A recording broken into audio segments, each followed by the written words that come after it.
अस्सलाम वालेकुम नाज़रीन, HR न्यूज़ से मैं हूं हाफिज़ असादुर रहमान। इस वक्त मैं डस्का सिटी में मौजूद हूं, जहां पर साबिक़ वज़ीर आज़म पाकिस्तान इमरान खान की कॉल पर जेल बरो तहरीक का आज यहां से भी आगाज़ होने लगा है।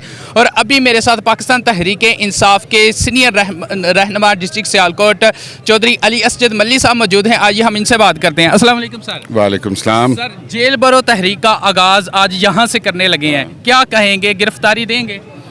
एक नहीं, हज़ारों गिरफ्तारियां देने जा रहे हैं हमने गुजरांवाला डिस्ट्रिक्ट जेल के बाहर इकट्ठे होना है और डिस्ट्रिक्ट सियालकोट से आप जरा अपना भी कैमरा घुमा के दिखाएं दुनिया को। हज़ारों की तादाद में लोग इकट्ठे हो गए और हम यहाँ काफ़िले की सूरत में वहाँ पे पहुँचेंगे और अपने कप्तान की कॉल पे और पाकिस्तान के लिए हम रज़ाकाराना गिरफ्तारियां देंगे। लेकिन सर, हम कुछ ये भी देख रहे हैं, कुछ वीडियो सोशल मीडिया पर है कि लोग जा रहे हैं, सेल्फी लेते हैं, फिर वापस आ जाते हैं। इस तरह का तो सिस्टम नहीं होगा यार। जब हज़ारों लाखों लोगों ने निकलना है ना, तो कुछ ऐसे भी होंगे।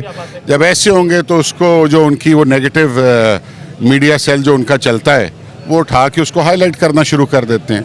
ऐसी तो कोई बात नहीं। अच्छा, तो सर एक बात ये भी है कि कुछ लोग जिन्होंने गिरफ्तारियां दी हैं उसके बाद बेल के लिए भी अप्लाई किया हुआ है, तो क्या गिरफ्तारी के बाद आप उधर जाएंगे? आई थिंक उन्होंने बेल के लिए नहीं, उन्होंने अपने राइट्स के लिए अप्लाई किया है कि कोई चोर डाकू तो नहीं है जो आप पकड़े हैं, ठीक है ना इनको मिलने दिया जाता है, ना खाना देते हैं, ना बताते हैं कि कहाँ पे हैं।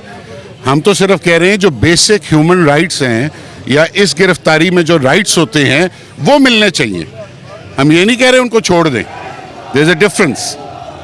अच्छा, तो सर आखिर में मुझे ये बताएं कि डस्का सिटी और डिस्ट्रिक्ट सियालकोट यहाँ से कितने लोग आज गिरफ्तारी देंगे? यार मैं क्या कह सकता, आप देखो जरा, अभी अंदर जाओ, बाहर देखो जुलूस आ रहे हैं, जौक तर जौक दुनिया आ रही है, तो ये अपने कप्तान की मोहब्बत में आ रहे हैं। You can't put a number on this. तो सर आखिर में आपके जो जितने भी हल्के वाले उनके लिए कोई पैगाम? हम खान के साथ खड़े हैं, खान के साथ रहेंगे, हमारा जीना मरना खान के साथ है।